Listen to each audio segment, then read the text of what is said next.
জামাত ইসলামী জুলাই সনদ বাস্তবায়ন করতে চায়।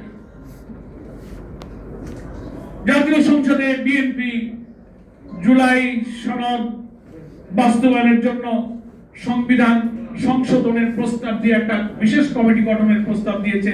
জামাত সেই কমিটিতে নাম দিতে চায়নি, তাই জামাত জুলাই সনদ চায়। আমাদের জামাত ইসলামের সম্মানিত আমির এবং লিডার অফ দি অপোজিশন পার্লামেন্টে দাঁড়িয়ে তার ব্যাখ্যা দিয়েছেন।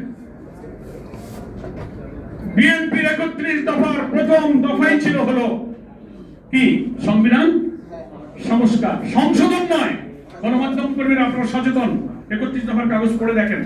১ নম্বর দফা, আমরা রাষ্ট্র ক্ষমতায় গেলে সংবিধান সংস্কার জন্য কমিশন তৈরি করা হবে, কমিশন গঠন করবে।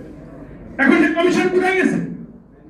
আমাদের আমির জামাত বিরোধী দলনেতা বলেছেন, হ্যাঁ আপনারা যদি সংবিধান সংস্কারের কোন কমিশন গঠনের প্রস্তাব আনতে চান, বিশেষ কারণে আপনারা সংবিধান সংস্কার পরিষদের মিটিং ডাকে নিয়ে একভূত করেছেন, এটাকে পার্লামেন্টে নিষ্পত্তির জন্য কোন বিশেষ কমিটি যদি করতে চান, তাহলে সংবিধান সংশোধন নয়, সংবিধান সংস্কারের জন্য একটা কমিটি আপনি করার প্রস্তাব দিলে বিরোধী দল বিবেচনা করবে।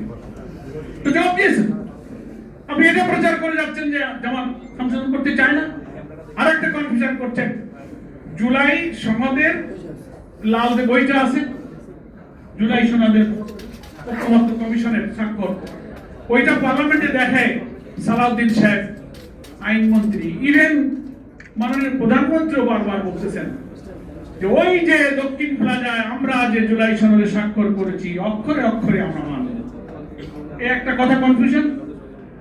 এদিকে আমরা 11 দল বা জামাত বা বাংলাদেশের জনগণ বলে 12 ফেব্রুয়ারির গণভোটে 70% মানুষ, প্রায় 5 কোটি ভোট দিয়ে তারা যে জুলাই সনদে হা ভোট দিয়ে ব্যালটের 4টি প্রশ্নের মধ্যে 84টি সংস্কার প্রস্তাব, তার মধ্যে 30টি আইনগত প্রস্তাব, সংবিধান সংস্কার, judiciary, anti corruption commission, public service commission, অনেক সাংবিধানিক পরিবর্তন, একজন প্রধানমন্ত্রী একাধিক পদে থাকতে পারবে না, article 70, caretaker government, chief justice, appellate ডিভিশনের জাস্টিস নিয়োগ, অডিটর জেনারেল, কন্ট্রোলার জেনারেল, তারপরে আপনার উচ্চ কক্ষে ক্রিয়ার পদ্ধতিতে এই 10টা কমপক্ষে ইম্পর্টেন্ট সাংবিধানিক পরিবর্তনের প্রস্তাবে আপনারা নোট অফ ডিসেন্ট দিয়ে রেখেছেন।